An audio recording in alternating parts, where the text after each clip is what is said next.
Hello friends, कैसे हो आप सभी। फ्रेंड्स, जैसा कि आप देख रहे होंगे कि यहाँ पे जो है आज का जो न्यूज़पेपर आया है उसमें आपका जो सिलेबस दिया गया है उसके बारे में हम जो है आज डिस्कस करेंगे कि जो आपका ग्रुप सी का मेंस का जो एग्ज़ाम होगा उसमें आपके सिलेबस में क्या क्या आएगा। तो इन्होंने देखो कि क्या क्या इन्होंने बताया गया है कि जो आपके सिलेबस में आएगा। इन्होंने बोला है कि ग्रुप सी की परीक्षा में पद से संबंधित यानी कि पोस्ट से रिलेटेड जो सब्जेक्ट होंगे उसके तो 70% जो है प्रश्न होंगे और 10% जो है कंप्यूटर से रिलेटेड होंगे और 20% जनरल नॉलेज, गणित, विज्ञान, रीजनिंग के सवाल होंगे। ठीक है फ्रेंड्स, तो देख लेते हैं डिटेल में इन्होंने क्या बोला हुआ है।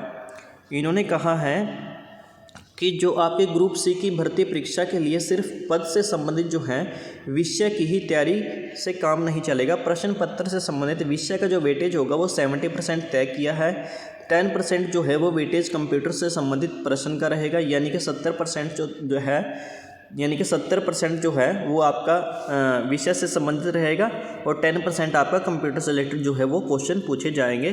तो कंप्यूटर के बाद अगर हम देखें तो जनरल नॉलेज, गणित, विज्ञान, भूगोल, इतिहास, रीजनिंग के प्रश्नों का जो है वेटेज 20% रखा गया है।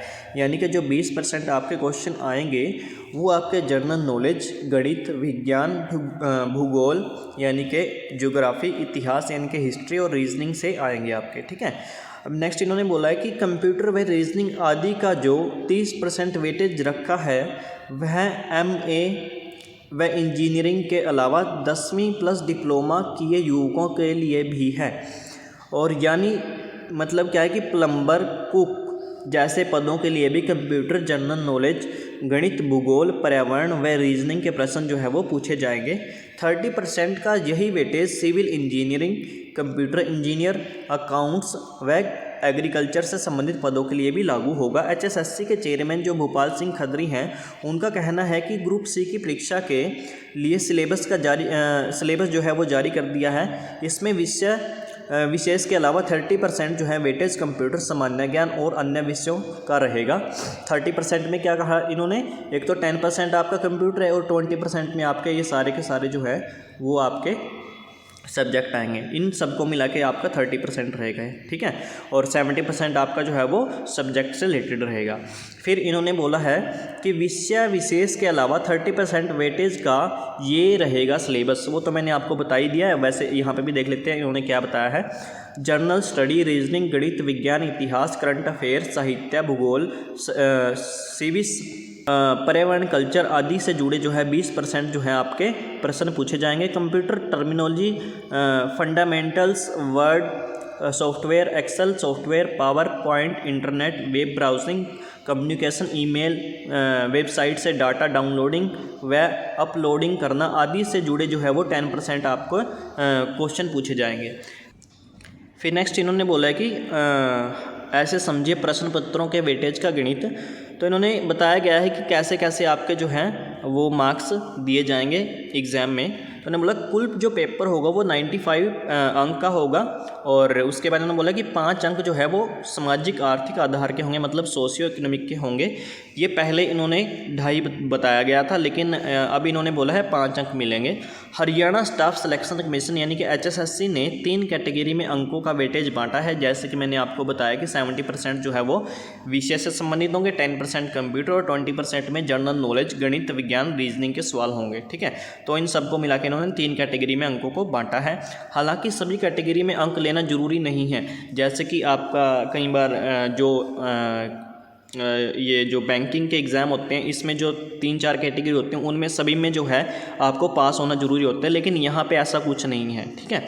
इसमें आप मतलब कि अगर हिंदी में आपके जैसा कि आपका जो विषय संबंधी है इसमें आपके अगर 20-25 नंबर भी आ जाते हैं, 20-25% भी आ जाते हैं तो तब भी आप पास ही माने जाओगे। ठीक है। और आगे मतलब आप नंबर ले सकते हो जो ये 10% है, 20% है यहाँ पे। ठीक है। अब नेक्स्ट बोला इन्होंने कि सामान्य वर्ग के लिए क्वालिफाइंग मार्क्स जो है 50% और आरक्षित वर्ग के लिए क्वालिफाइंग मार्क्स 40% रखे गए हैं। यदि वह अपने विषय में भी क्वालिफाइंग मार्क्स लेकर मेरिट में आता है तो उसका चयन हो जाएगा। ये तो इन्होंने मतलब एक तरह से CET के बारे में ही बोला है मेरे हिसाब से। और उसके बाद नहीं सीटी के बारे में नहीं बोला इन्होंने, ये एक तरह से जो हमारा मेंस होगा उसमें भी इन्होंने ऐसा ही रखा गया है।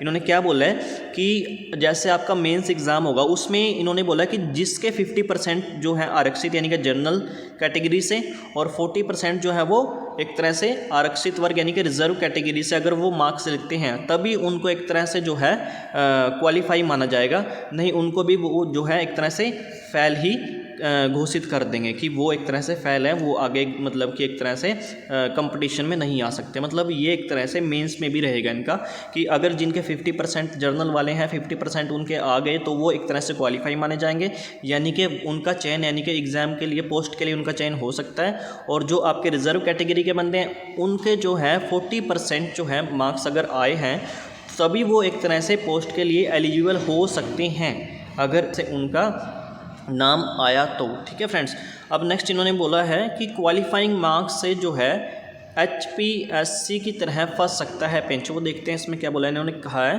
कि HPSC की ओर से भी HCS अलॉयड सर्विस को छोड़कर सभी भर्तियों में सामान्य वर्ग के लिए क्वालिफाइंग मार्क्स 50% और आरक्षित वर्ग के लिए 40% तय किया हुआ है। इस स्तर से भर्तियों से ज़्यादा सीटें खाली रह चुकी हैं। अब यही फॉर्मूला ग्रुप सी की भर्ती में HSSC ने लगाया है। ऐसे में इससे 31,529 पदों पर होने वाली ग्रुप सी की भर्ती में पेंच फंस सकता है। मतलब वही बात जो मैंने अभी इसमें बताई है आपको, इन्होंने यही किया है कि जो आपका भी ग्रुप सी का जो मेंस एग्ज़ाम होगा उसमें अगर किसी व्यक्ति ने किसी पर्सन ने जो जनरल कैटेगरी से उन्होंने 50% से कम लिए, 50% से अगर उन्होंने कम लिए और जो रिजर्व कैटेगरी है उन्होंने 40% से कम लिए तो उनको फेल माना जाएगा। और जिन्होंने 50% या उससे अबव लिए रिजर्व इसमें जनरल कैटेगरी ने और 40% जो है वो आरक्षित कैटेगरी में उन्होंने 40% से जो है ज़्यादा या 40% लिए तो उनको पास माना जाएगा, यानी कि वो एक तरह से पोस्ट के लिए एलिजिबल हो सकते हैं अगर वो एक तरह से मेरिट में आते हैं तो। ठीक है फ्रेंड्स, तो यहाँ पे आज के न्यूज़पेपर में आपके लिए यही न्यूज़ थी।